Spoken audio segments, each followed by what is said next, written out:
l'Épître des Hébreux, au chapitre 6, dit que les sujets comme le baptême, la doctrine d'imposition des mains, la doctrine de la résurrection des morts sont des sujets de base que le chrétien doit savoir.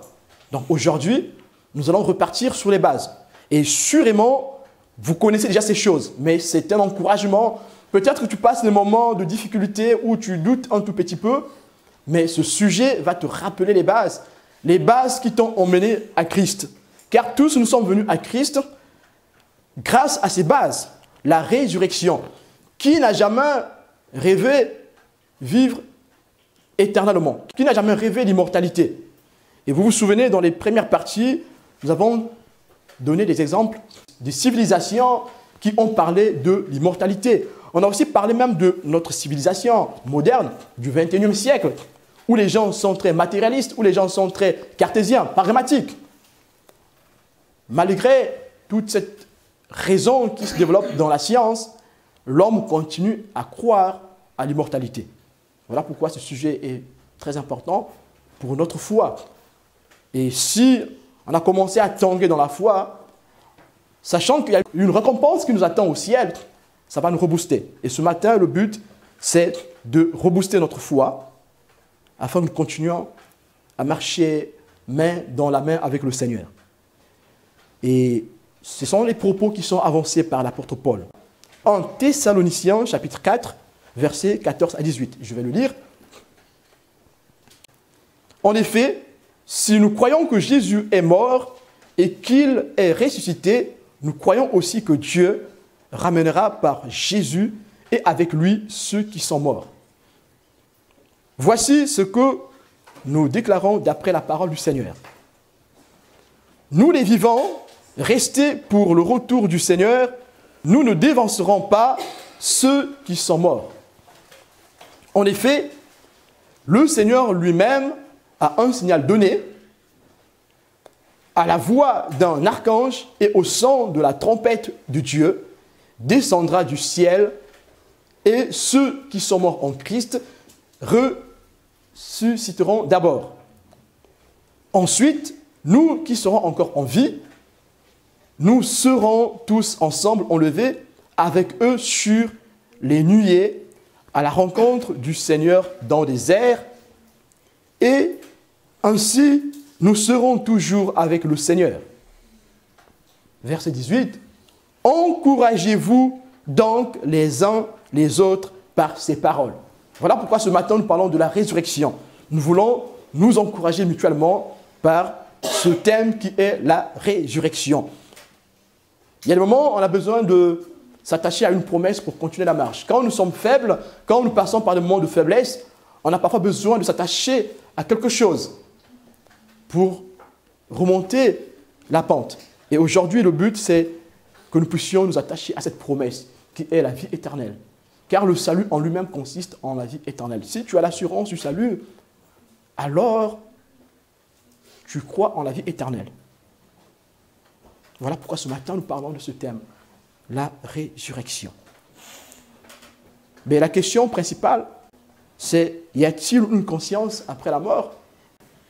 Et les scientifiques ont rajouté la question, la conscience est-elle un produit du cerveau? Les deux questions sont liées. Y a-t-il la conscience après la mort? Est-ce que la conscience est-elle produite par le cerveau? On va essayer de répondre à ces questions. La science s'est toujours intéressée des questions religieuses. Nous voulons encore le dire avec certitude que la science se trompe sur cette question de la conscience après la mort, parce que nous avons une espérance. S'il n'y a pas une conscience après la mort, alors pourquoi sommes-nous là? Pourquoi sommes-nous là? Si nous sommes là ce matin, si nous nous retrouvons autour du nom de Jésus, c'est parce qu'on a une promesse infaillible qui a été faite par une personne infaillible, qui est le Seigneur Jésus-Christ. Mais que dit la science? D'après quelques études scientifiques qui ont été menées ces dernières années, ces études ont été emmenées à reconsidérer la théorie matérialiste, selon laquelle la pensée est produite par le cerveau. Et ces dernières décennies, il y a eu des expériences qui ont été vécues par des êtres humains. Il y a aussi eu des statistiques qui ont été faites par des scientifiques concernant ces expériences. Il y a eu des études scientifiques qui ont été faites concernant ces expériences en ce qui concerne le lien qu'il y a entre le cerveau et la conscience. Il y a des gens qui sont passés par la mort cérébrale, et qui ont vécu des choses. Je vais vous citer un témoignage. C'est le témoignage d'Angèle Liebi, qui raconte dans un livre, donc le titre de son livre c'est « Une larme m'a sauvé ». Elle raconte comment elle a passé des mois dans le coma en étant pleinement consciente de ce qui se passait autour d'elle, des réactions des médecins, et qui a versé une larme quand son médecin a déclaré à son mari qu'elle était comme un légume et n'avait pratiquement plus d'activité cérébrale. Ici, c'est un témoignage de cette femme qui a vécu dans le coma pendant un certain moment. Cette femme est dans cet état de coma, donc l'état de mort cérébrale, donc le cerveau est mort, le cerveau ne fonctionne plus. Et les scientifiques ont posé une question et ils ont dit que la conscience est liée au cerveau. Mais comment ça se fait que, ici, ce n'est pas un événement spirituel, c'est un événement qui est scientifique. Comment ça se fait que quelqu'un qui est dans le coma, le cerveau est déclaré mort formellement, peut entendre, comprendre tout ce qui se passe autour de lui? Cette larme a sauvé la vie de la femme. Parce que dans cet état de mort cérébrale, elle a entendu, elle a pleuré, à cause de larmes qui a coulé, que cette femme a été sauvée dans ce phénomène. Et c'est le Seigneur qui agit, qui a fait cette grâce à cette femme. Cette larme l'a sauvée, même si le médecin a d'abord cherché à nier sa signification. Ça, c'est toujours les scientifiques qui veulent nier l'évidence. Malgré qu'ils ont beaucoup d'épreuves, des choses qu'ils ne peuvent pas démontrer, qu'ils ne peuvent pas expliquer, ils continuent à nier. Là, devant l'évidence, le médecin n'a pas pu trouver la signification de cette larme qui coule. En rajoutant, parlons de la réaction physique automatique. Le médecin dit que c'est une réaction physique automatique. Bon, jusque-là, il n'a pas de preuve. Depuis, cette femme donne des conférences. Et auprès de qui cette femme donne des conférences? Cette femme donne des conférences auprès des médecins. Et dans ces conférences, cette femme apprend aux médecins à bien traiter les patients. Cette femme apprend aux médecins de traiter les patients avec dignité parce que vous ne savez pas ce qui se passe dans le monde dans lequel ils se trouvent. On a aussi un autre exemple, un autre témoignage. Cette fois-ci, il a passé 12 ans dans le coma. C'est un jeune homme, un Anglais qui s'appelle Martin Pistorius, qui, dans le coma pendant 12 ans, était conscient de tout, comme il le relate dans son livre intitulé « Quand j'étais invisible ». En anglais, c'est « The Ghost Boy ». On voit ici que ces expériences de mort cérébrale, dans ces expériences de mort cérébrale, la conscience continue à fonctionner. Jusque-là, on n'a pas parlé des expériences de mort imminente. Nous restons d'abord dans des expériences de mort cérébrale. Et nous allons encore voir plus profondément que dans les expériences de mort imminente, la chose est encore plus évidente. Qui n'a jamais entendu parler de quelqu'un qui est mort et qui a vu le paradis, qui a vu l'enfer? On a tous entendu ce témoignage. Et ces témoignages ne sont pas des témoignages populaires, ce sont des témoignages que nous allons voir ici, qui viennent des scientifiques. Des scientifiques par des expériences qui ont commencé à comprendre que la conscience existe en dehors du corps. En dehors du cerveau, la conscience existe. Nous allons lire les citations des scientifiques de ce monde qui se sont retrouvés devant l'incapacité d'expliquer les choses surnaturelles, les choses qui viennent du Seigneur. Mais pendant ce temps, il y a encore une partie des scientifiques qui essaient de résister. Ceux-là qui sont des envoyés de Satan, qui veulent contrecarrer le plan du Seigneur. Et ces scientifiques, on les a connus dans le temps de Babel, qui, par leur intelligence, ont cherché l'indépendance du Seigneur. Ils ont essayé de construire la tour de Babel. Ces mêmes scientifiques ici veulent contredire d'autres scientifiques qui mènent les mêmes recherches dans les mêmes domaines. Tous travaillent dans la neuroscience, dans la neurologie, dans la neurobiologie, mais certains veulent démontrer la véracité de la conscience après la mort, d'autres veulent contredire. Et comme Satan a l'emprise sur le monde, et nous verrons que la plus grande partie des scientifiques qui soutiennent la thèse que le cerveau produit la conscience sont plus nombreux.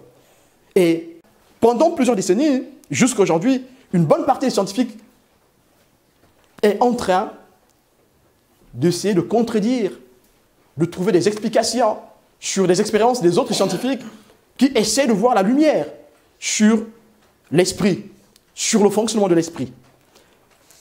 Le but ici, ce n'est pas de savoir ce que font les scientifiques, le but ici, c'est de se confondre la science, de dire que ce matin, la parole de Dieu confond la science, que Dieu est le maître de toutes choses.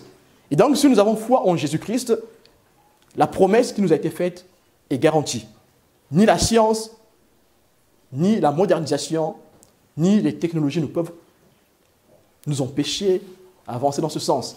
Et notre foi n'est pas archaïque. Notre foi n'est pas de l'Antiquité. Alléluia. Et notre espérance en la résurrection n'est pas de l'Antiquité. Et nous ne sommes pas des gens de l'âge de pierre.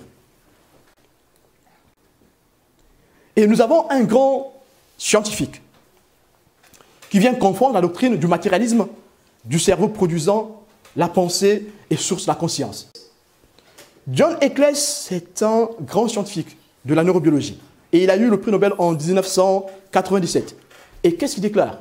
En menant ses travaux, il dit, il a mené des travaux sur la mort, l'expérience de mort imminente, mais aussi sur la mort cérébrale. À la fin, avant de mourir, il donne cette conclusion. Je cite, « Nous devons reconnaître que nous sommes des êtres spirituels dotés d'âme, existant dans un monde spirituel, tout autant que les êtres matériels dotés de corps et de cerveau existant dans un monde matériel. » Et ici, John Eccles ici vient reconnaître l'existence de Dieu dans cette phrase qu'il donne. Et nous voyons ici la puissance de la manifestation de Dieu dans ce qu'il a mis en nous. Et la présence de l'Esprit qui nous a donné pour pouvoir l'adorer. D'autre part, les très nombreuses expériences de mort imminente recensées dans le monde ces dernières décennies, depuis le livre du docteur Moody, c'est un livre qui a été écrit il y a 40 ans de cela, sur les travaux menés sur les mourants, ceux qui sont passés par l'expérience de mort imminente. Et dans ces expériences, il rappelle la réalité du corps et le sens de l'esprit. Et dans ces travaux de ce médecin, de ce docteur, il vient démontrer la réalité du corps et des sens de l'esprit, en interrogeant les gens qui sont passés par la mort imminente. Et il y a eu beaucoup de témoignages des personnes qui sont passées par des expériences de mort imminente. Dans ces expériences, bien qu'étant morts, ces personnes pouvaient voyager dans des endroits. Mais comment cela peut se faire si la conscience, parce que le souvenir est lié à la conscience. Si le souvenir est lié à la conscience, comment ça se fait qu'étant mort, nous puissions avoir des souvenirs? Et pourtant, la médecine déclare formellement que la personne est morte. On essaie de réanimer, il n'y a plus rien à faire. On va dire que le signal a déjà baissé. Le signal est à plat. Il se tire le signal. Mais quand même, ces personnes qui passent par ces moments de mort imminente peuvent avoir des expériences spirituelles. Comment ça se fait? Si la conscience n'est liée qu'au cerveau, le cerveau étant déclaré mort, le cœur étant déclaré mort. Parce que si on parle de la mort cérébrale, on va dire bah, le cœur peut-être qu'il bat encore. Il n'y a que le cerveau qui est mort. Mais cette fois-ci, quand on parle de la mort imminente, le cerveau ne fonctionne plus et le cœur ne fonctionne plus. Et comment ça se fait que ces personnes qui passent par ces moments de mort imminente, comment ça se fait que ces personnes peuvent avoir des souvenirs? Quand ils reviennent en eux, comment ils peuvent avoir des souvenirs? Si ces personnes ont des souvenirs, ça veut dire qu'il y a une conscience après la mort. Ça veut dire que la conscience n'est pas liée au cerveau, comme le disent les scientifiques. Et je vous assure, cette affirmation que nous disons ce matin pourra créer un boom quand les scientifiques vont l'entendre. Parce qu'ils veulent démontrer à tout prix que la spiritualité n'est que néant. Mais ce matin, le Seigneur, par ses témoignages scientifiques, vient encore nous enseigner que la conscience existe après la mort. Nous allons le prouver dans la parole de Dieu. Nous avons commencé par les exemples scientifiques, Mais nous allons voir ce que dit Christ par rapport à ce sujet. C'est quoi la résurrection des morts? C'est quoi l'expérience de la résurrection des morts? L'expérience de la résurrection des morts, c'est que les gens reviendront à la vie. Et qui dit vie, dit conscience, dit pensée, dit raisonnement. Mais nous allons voir dans quelle conscience l'homme qui est ressuscité va rester. Est-ce que cette personne, l'homme qui est ressuscité, reste dans une conscience psychologique comme celle que nous avons aujourd'hui?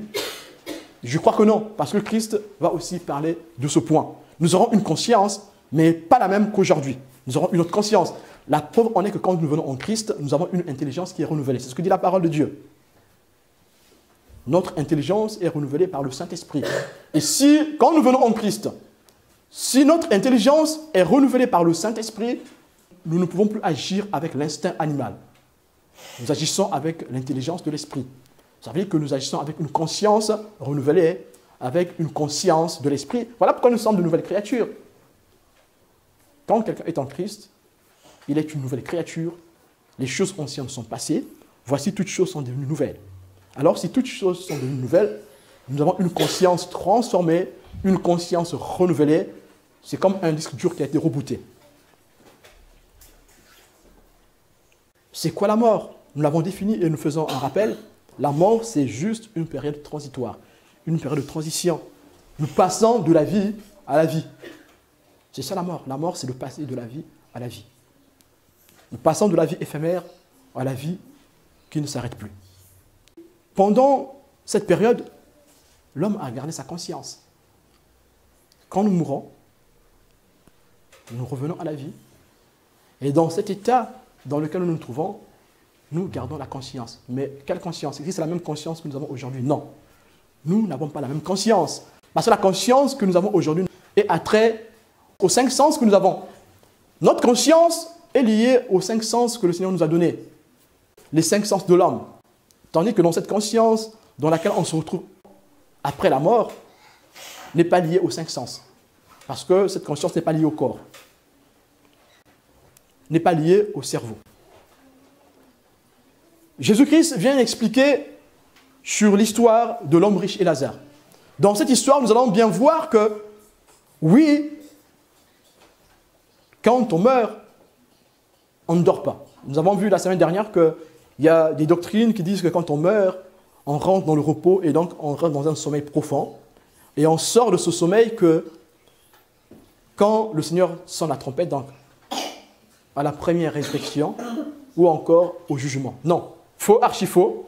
Si cela était vrai, alors le riche n'allait pas se retrouver en train de parler au père Abraham.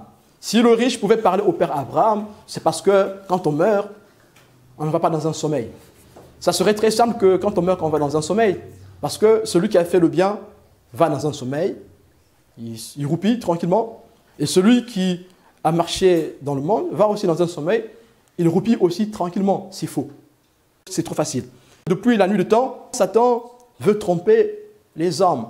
C'est une doctrine qui fait de Satan. Il dit, ben, écoutez, vous allez dormir, du coup, faites ce que vous voulez aujourd'hui. Il n'y a pas de jugement, il n'y a rien du tout. Parce qu'il y a des gens qui sont morts il y a 1000 ans, mais ils sont tranquilles, il n'y a jamais eu de perturbation, ils sont dans leur sommeil. C'est faux. Satan veut introduire cette doctrine dans les églises pour que les gens mènent la vie qu'ils veulent. Mais aujourd'hui, le Seigneur veut nous rappeler qu'après la mort, il y a la vie. Il y en a qui vont vivre dans le repos du Seigneur. Il y en a qui vont vivre dans le séjour des morts. Nous allons relire Luc, chapitre 16, versets 19 à 31. Nous allons lire l'histoire de Lazare et l'homme riche. Il y avait un homme riche qui s'habillait de pourpre et de fin lin et qui chaque jour menait joyeuse et brillante vie. Un pauvre du nom de Lazare était couché devant son portail, couvert d'ulcères. Il aurait bien voulu se rassasier des miettes qui tombaient de la table du riche. Cependant même, les chiens venaient lécher ses ulcères. Le pauvre mourut et fut emporté par les anges auprès d'Abraham. Le riche mourut aussi et fut enterré. Dans le séjour des morts, en proie à une grande souffrance, il leva les yeux et vit de loin Abraham avec Lazare à ses côtés. Il s'écria, « Père Abraham, aie pitié de moi et envoie Lazare pour qu'il trempe le bout de son doigt dans l'eau afin de me rafraîchir la langue, car je souffre cruellement dans cette flamme. » Abraham répondit, « Mon enfant, souviens-toi que tu as reçu tes biens pendant ta vie et que Lazare a connu que les maux pendant la sienne. Maintenant, il est consolé ici et toi, tu souffres. De plus, il y a un grand abîme entre nous et vous, afin que ceux qui voudraient passer d'ici vers vous et de chez vous vers nous ne puissent pas le faire. » Le riche dit, « Je te prie alors, Père, d'envoyer Lazare chez mon frère, car j'ai 5 frères. C'est pour qu'ils les avertissent, afin qu'ils n'aboutissent pas, eux aussi, dans ce lieu de souffrance. » Abraham lui répondit, « Ils ont Moïse et les prophètes qui les écoutent. » Le riche dit, « Non, Père Abraham, mais si quelqu'un vient de chez les morts vers eux, ils changeront d'attitude. » Ici, nous voyons qu'il y a un dialogue entre le riche et le père Abraham.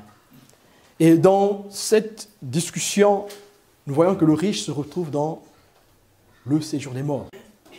Et Lazare se retrouve dans le sein d'Abraham. Et nous avons dit dernièrement ce que c'est le séjour des morts, ce que c'est le sein d'Abraham. Le séjour des morts, c'est là où vont ceux qui n'ont pas servi le Seigneur. Et le sein d'Abraham, aussi appelé le paradis, c'est là où vont ceux qui ont servi le Seigneur, ceux qui ont aimé le Seigneur. Et nous voyons ici, à la mort, le jugement commence. Dès qu'on meurt, commence le jugement. Le fait qu'il y ait séparation, c'est déjà un jugement. Ceux qui ont marché avec le Seigneur iront dans le repos du Seigneur, et ceux qui ont marché dans le monde iront dans les lieux de tourment. Ici, c'est le Seigneur Jésus qui parle, ici, qui donne un exemple sur le riche et Lazare. Mais les gens pourront dire, mais cette histoire, elle est vraie, est-ce que c'est une parabole? Cette histoire, ce n'est pas une parabole. Jésus-Christ est l'alpha et l'oméga. Il s'appelle l'ancien des temps. Avant qu'Abraham fût, je suis. Et donc, il a vécu tous les temps. Il n'a pas de généalogie, comme on l'appelle, le Melchisédek. Et donc, il connaît toutes choses. Cette histoire qui est racontée ici, c'est une histoire qui est vraie. Lazare, comme nous l'avons dit dernièrement, Lazare a existé en tant qu'être humain, qui a vécu une vie de misère, mais en craignant Dieu. Et l'homme riche, c'est quelqu'un qui a vécu sur terre aussi, qui a vécu dans l'opulence, dans la richesse, dans l'abondance, mais qui ne craignait pas le Seigneur. Si cette histoire est vraie, comme cette histoire est vraie, alors nous avons ici une preuve de l'existence, une preuve du jugement après la mort. Le jugement ici, c'est que ceux qui sont dans le Seigneur vont dans le paradis, dans le sein d'Abraham, et ceux qui meurent dans le monde vont dans le séjour des morts. Et qu'est-ce que nous remarquons ici? Nous remarquons ici que le mort ici a une conscience. Le mort ici a une conscience. Et dans ce récit, nous avons des symbolismes. Le mort ici a une conscience. La conscience du riche ici, la conscience de l'homme riche l'emmène à s'échapper de la fournaise, du feu.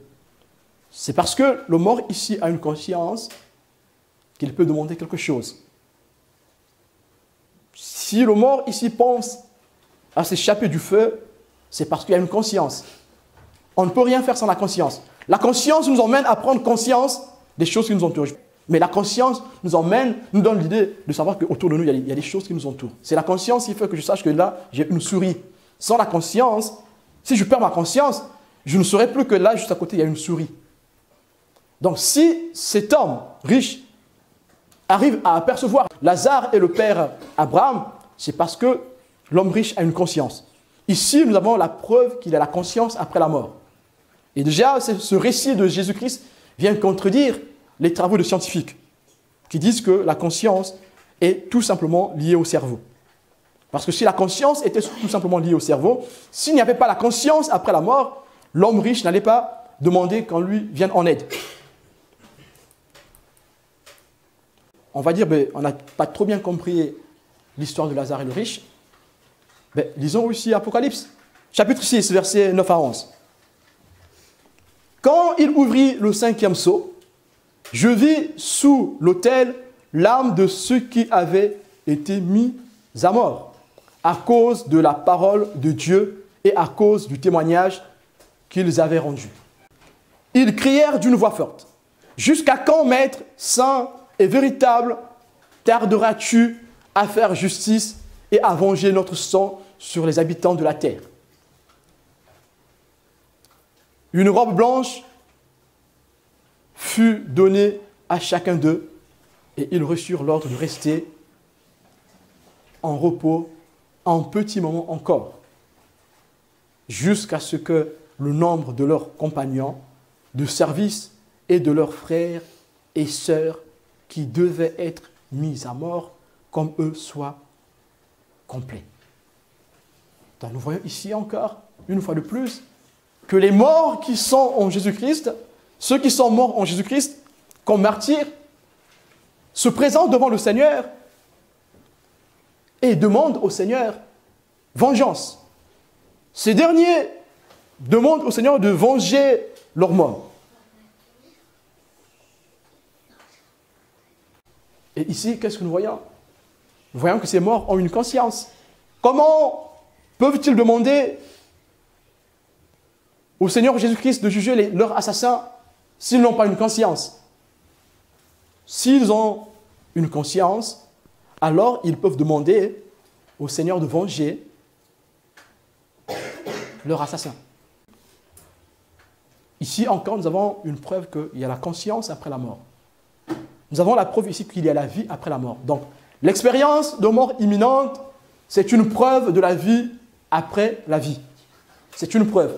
Et donc, les scientifiques veulent démontrer que c'est faux. C'est parce qu'ils veulent embrouiller le monde. Ils veulent nous perturber dans notre conscience qu'il n'y a pas la vie après la mort. Si aujourd'hui nous sommes restés sur la question est-ce que la conscience est le produit du cerveau, c'est parce que les scientifiques veulent utiliser cette question pour dire au monde qu'il n'y a pas la vie après la mort. Mais ici, cette parole que nous lisons ici prouve bien qu'il y a la vie après la mort. Il y a la vie après la mort. Donc s'il y a la vie après la mort, alors il y a la conscience après la mort. Alors la conscience est liée à l'esprit. La conscience est liée à l'esprit. C'est parce que la conscience est liée à l'esprit que ces morts, martyrs, ici en Christ, peuvent demander à Christ de venger leur mort. Alors ici, qu'est-ce que nous pouvons dire? Nous pouvons dire que la mort n'est donc pas un état de non-existence ou de non-conscience. La conscience est liée à l'esprit. Oui, la conscience est liée à l'esprit. Donc cette parole de Dieu ici vient contredire tout ce que disent les scientifiques. Et cette parole que nous avons ce matin, nous la prenons par la foi. Nous prenons cette parole par la foi. Maintenant, les scientifiques vont demander de démontrer, mais les choses de Dieu, on ne les démontre pas. Les choses de Dieu, on les appréhende par la foi. C'est par la foi, comme il est écrit dans Hébreux 11, c'est par la foi que nous croyons que toutes choses ont été faites par le Seigneur. Et aujourd'hui encore, nous prenons cette promesse. Nous prenons ces promesses qui sont données dans les Écritures par la foi. Et ce matin, c'est avec ferme conviction que nous disons encore qu'il y a la vie après la mort et qu'il y a la conscience après la mort. On a encore d'autres preuves. Nous avons la preuve qu'il y a la conscience après la mort. Nous avons la preuve que quand on meurt, on ne va pas dans un sommeil. Nous avons la preuve que quand on meurt, il y a une séparation. Dans la dernière partie, nous avons vu que Étienne, quand il est mort, il a été accueilli par le Seigneur. Dans les Actes des Apôtres, chapitre 6, nous avons vu qu'Étienne est rentré dans le repos de Dieu. Le repos de Dieu ici ne veut pas dire qu'il sommeille. Le repos de Dieu ici, c'est comme il est écrit dans Apocalypse, que nous venons de lire, qu'ils sont dans un endroit mis à part. Ils ont déjà un autre corps. Nous allons voir la suite. Quel corps que nous avons quand nous mourons, nous avons quel corps? Ici, quand on meurt, on va dans le sein d'Abraham. Nous n'avons pas encore le corps de la résurrection. Nous avons un corps qui est différent du corps de la résurrection. Ici encore, c'est une vérité qui peut troubler les gens. Mais sachons-le, quand on meurt, on va dans les lieux du repos, mais on ne sommeille pas, on est dans la présence du Seigneur. Nous avons un corps, mais qui est différent du corps de la résurrection. Nous n'avons pas encore le corps de gloire comme celui de Jésus-Christ. Parce que quand Jésus-Christ est mort, il est ressuscité le 3e jour, il portait le corps de gloire. Mais nous, quand nous mourons, nous avons un corps. Nous allons voir comment Paul appelle ce corps. Paul a donné une image à ce corps que nous portons à la mort, en attendant que vienne la résurrection. Mais avant cela, nous allons lire un texte qui pourra nous sembler contradictoire par rapport à ce que nous venons de dire. Nous venons de dire que les morts ont une conscience. Oui, nous venons de le dire. Et nous l'avons appuyé avec la parole de Dieu. Mais on va aussi lire Ecclésiaste chapitre 9, le verset 5 et le verset 10. Les vivants, en effet, savent qu'ils mourront, tandis que les morts ne savent plus rien. Contradictoire, non? Et ils n'ont même plus de récompense à attendre, puisque leur souvenir est oublié. Ah, là, il faut savoir de quelle récompense on parle. On parle de quel souvenir. Voilà pourquoi nous avons défini dès le début que la conscience a 3 définitions. Verset 10. Tout ce que tu trouves à faire, fais-le avec la force que tu as. Car il n'y a ni activité, ni réflexion, donc ni pensée, ni connaissance, ni sagesse dans le séjour des morts, là où tu vas. Donc, quand vous lisez littéralement ce texte, alors vous allez dire que mais finalement, on vient de contredire tout ce que nous avons dit depuis le début. C'est là qu'il faut comprendre le contexte et le sens de ce qui est dit ici. Il faut connaître toutes les formes de lecture de ce qui est mis ici. Quelles sont les formes de lecture que nous avons dans ce texte? Vous vous souvenez, quand on a lu Lazare, nous avons compris le sens de lecture qu'il fallait avoir. Mais quel est le sens de lecture que nous avons ici? Alors, Ecclésiaste ici parle de la conscience du point de vue psychologique, qui est liée à la capacité du corps lui-même inerte à la mort. Cette conscience qui est liée aux choses qui entourent l'homme, comme nous l'avons défini au début, que cette conscience que nous avons après la mort, il ne s'agit plus d'une conscience qui tourne autour des 5 sens que nous avons sur Terre. Sur Terre, nous avons une conscience qui tourne autour des 5 sens. Et pour avoir une conscience qui dépasse les 5 sens, il faut avoir le Seigneur. Ceux qui sont en Christ, quand vous développez une relation personnelle avec le Seigneur, votre conscience ne va plus s'arrêter qu'aux choses qui entourent les 5 sens. Notre conscience va arriver à appréhender les choses spirituelles. Tu pourras entendre la voix de Dieu. Tu pourras avoir une vision en live, sans pourtant avoir les yeux fermés, sans pourtant être dans un état second, sans pourtant tomber en extase. Tu auras une vision en live, c'est notre sens. Ce sens d'avoir des visions, ce sens prophétique, quand les enfants de Dieu, ce n'est pas un sens que le monde peut comprendre. Et le monde, quand le monde parle de ce sens spirituel, ils appellent cela des hallucinations. On peut avoir une vision dans le Seigneur sans pourtant avoir des hallucinations. On est éveillé, ce n'est pas une hallucination, je suis désolé. Ce n'est pas une hallucination. Tu es dans ton état, le Seigneur peut apparaître à toi et tu vois des choses spirituelles. Cette conscience, ce ne sont pas tous les êtres humains qui ont cette conscience. Ceux qui ont cette conscience, ce sont ceux qui ont une conscience dans le Seigneur. Et nous voyons ici déjà la différence de conscience. Cette conscience dont nous parle Ecclésiaste ici est centrée sur les sens de l'homme. Quels sont les sens de l'homme? C'est que c'est le manger, c'est le boire, c'est le vêtir, c'est les sentiments, c'est satisfaire la chair. Mais ici, ceux qui sont encore vivants doivent faire la fête, doivent s'occuper de leur chair. Mais quand nous serons transformés, ou quand nous mourrons, nous ne sommes pas là pour s'occuper de notre chair. Quand nous mourrons, tout ce que nous le ferons pour s'occuper des choses de l'esprit. Tandis que l'être humain, quand il est sur terre, qu'est-ce qu'on nous dit ici? Qu'est-ce que Ecclésiaste dit? Ecclésiaste ici dit simplement que quand tu vis, occupe-toi de ta chair. Jusqu'à perdre ta vie. Et c'est ce qu'il a fait. Il a eu des concubines. On ne peut même pas les compter. Salomon a mené cette vie. Mais il s'est rendu compte que cette vie est vanité. Donc satisfaire aux cinq sens n'est que vanité. Mais la conscience dont nous parlons ici, à la mort, n'est plus la même conscience. Ce n'est pas une conscience qui tourne autour des choses qui nous entourent, des choses physiques. Ici, c'est une conscience qui va tourner autour des choses spirituelles. Parce que nous sommes dans une dimension spirituelle.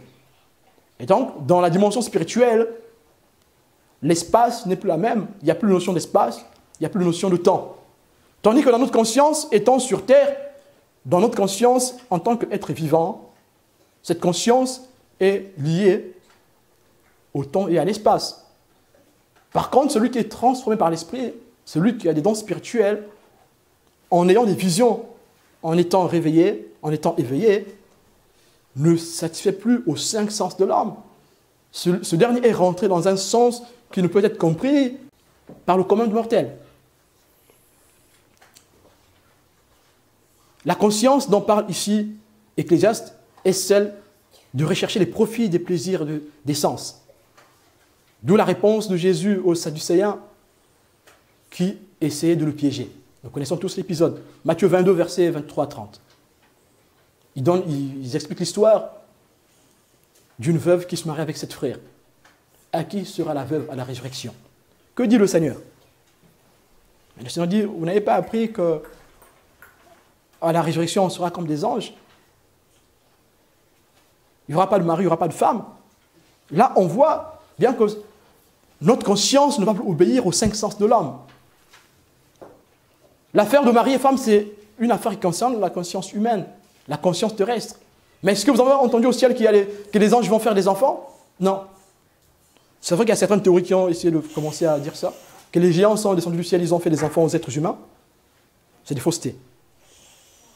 Donc la conscience céleste, la conscience renouvelée, la conscience que nous aurons au ciel ne va plus se baser sur les choses terrestres. Voilà pourquoi tout ce qui est souvenir des choses terrestres, nous ne les aurons plus. Mais nous aurons les souvenirs des choses spirituelles. Nous n'aurons plus le souvenir, comme dit Ecclésiaste, c'est vrai. Nous n'aurons plus le souvenir des choses terrestres, des choses de la chair. Le souvenir que nous aurons, c'est le souvenir spirituel. La conscience que nous aurons, c'est une conscience spirituelle. Voilà pourquoi on peut dire, Seigneur, venge nos ennemis. C'est une conscience spirituelle. Alléluia. Dans la conscience future de ceux qui vont dans le lieu de repos, ceux qui vont dans le paradis, est une conscience renouvelée. Une conscience qui n'est plus portée sur les sens charnels. Nous aurons la conscience.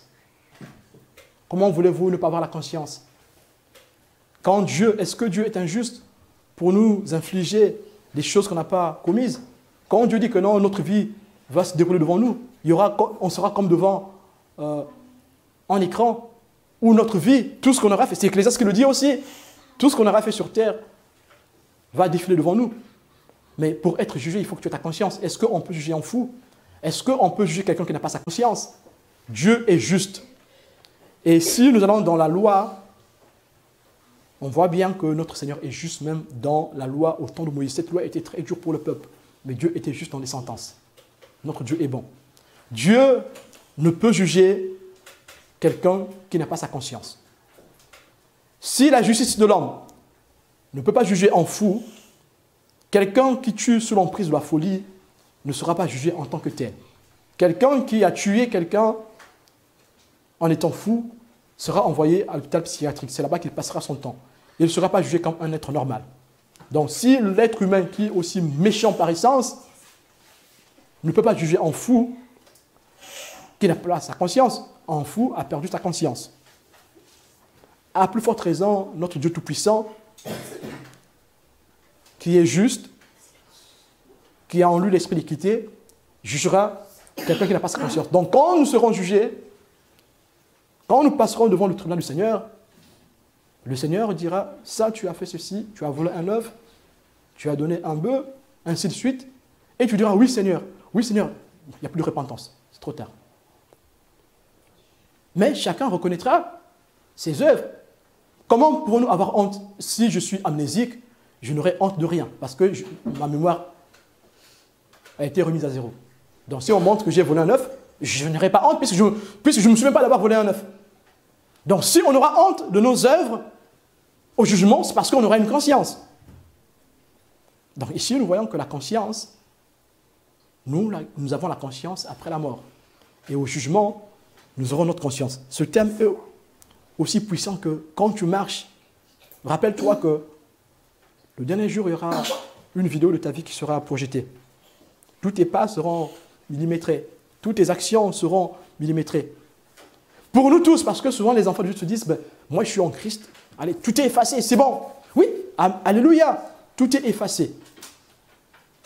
Mais quand tu es en Christ, tu as des bonnes œuvres. Comment le Seigneur fera pour nous séparer? Celui qui enseigne, et la Bible dit que celui qui enseigne sera sévèrement jugé que celui qui n'enseigne pas. Ça veut dire que quelque part, le Seigneur mettra devant nous. Quand nous sommes en Christ, je vais bien réitérer et bien expliquer, quand nous venons en Christ, notre passé est effacé. Ça, c'est une certitude. Mais quand nous sommes en Christ, nos œuvres, on est payé pour ça. Je reviens, on n'est pas payé pour le salut. Le salut, il est gratuit. On est payé. Il y en a qui vont briller comme des étoiles. Il y en a qui vont briller comme de l'or, d'autres comme de l'argent, d'autres comme des bronzes. Ça veut dire que chacun a des œuvres à poser devant le Seigneur. Celui qui aura emmené 1000 âmes dans le Seigneur n'aura pas la même récompense que celui qui aura emmené une seule âme. Mais le salut, il est gratuit. Le salut que nous avons, il est gratuit dans le Seigneur. Le Seigneur nous donne gratuitement son salut. C'est par grâce que nous avons le salut, par le moyen de la foi. Mais la récompense, chacun de nous aura une récompense au ciel par rapport au travail qu'il aura fait. On est bien clair sur ce point. Voilà pourquoi, rien que le thème de la récompense vient mettre encore au Père la conscience après la mort, la vie après la mort. On n'aura pas le temps de voir aujourd'hui quel corps qu'on a dans la résurrection. Je pense qu'on va continuer avec la semaine prochaine. On va s'arrêter par là. La semaine prochaine, on verra la partie qui concerne le corps que nous avons avant la résurrection et le corps que nous aurons à la résurrection. Mais ce matin, le Seigneur voulait nous exhorter dans ce sens. Que nous puissions savoir que tout ce que nous faisons, les yeux du Seigneur sont sur nous. Voilà pourquoi Paul pouvait dire « travaillez pour votre salut ». Quand Paul dit « travaillez pour votre salut », ce n'est pas dans le sens que parce que tu travailles que tu es sauvé. Non, tu es sauvé parce que Dieu t'a fait grâce. Mais tu travailles pour ton salut dans le sens qu'il y a une récompense à la fin. On ne sera pas tous ensemble au même endroit. Chacun aura une récompense. Et donc la récompense, nous l'avons par rapport au travail que nous aurons effectué ici-bas. Voilà pourquoi tous nous sommes emmenés à travailler encore et encore. Et ce thème sur la résurrection, sur la conscience après la mort, sur la vie après la mort, doit nous emmener à prendre conscience que ce que nous faisons sur terre est très important aux yeux du Seigneur. Mais notre passé, on n'a plus à se culpabiliser du passé. Le passé, le Seigneur l'efface. Mais le présent, Dieu prend en compte notre présent. Et nous devons prendre en compte notre relation au présent avec le Seigneur, afin que nous ayons une grande récompense au ciel. Ne soyons pas ceux-là qui veulent être sauvés comme par le feu. Non. Ceux qui veulent être sauvés comme par le feu, ce sont ceux qui se négligent. Ils ont reçu la grâce de Dieu, mais ils veulent négliger cette grâce. Ne soyons pas de ceux-là qui veulent être sauvés comme au travers du feu. Soyons ceux-là qui connaissent l'importance de la récompense, qui courent pour remporter le prix. Ne courons pas pour devenir deuxième, troisième, pour arriver deuxième, troisième. Courons pour arriver premier et pour avoir le prix. Que le Seigneur nous encourage dans cette parole que nous venons d'écouter ce matin, qu'il nous donne encore plus de force dans notre marche, plus de véracité, plus d'engouement dans le travail que nous faisons. Si tu fais un travail, continue à le faire. Dans l'évangélisation, dans la miséricorde, dans l'assistance des autres, dans l'accompagnement des autres, continue à le faire. Si tu ne le fais pas encore, fais-le. Parce que c'est dans le service que nous nous accomplissons. le Seigneur nous accomplit dans le service. Si tu as des problèmes qui te gardent emprisonné, si je ne sais pas le problème que tu as, sache que le service, c'est parmi les choses qui nous conduisent, qui nous encouragent dans la sanctification. Plus tu vas t'occuper des autres, plus tu vas t'occuper des choses de Dieu, plus Dieu va s'occuper de toi. Et même quand cette chose qui te fait ralentir partira, tu ne sauras plus. Parce que tu seras concentré, toute ton attention sera sur les choses de Dieu. Et Dieu fera attention sur tout ce qui te concerne. Nous allons prier le Seigneur, alléluia.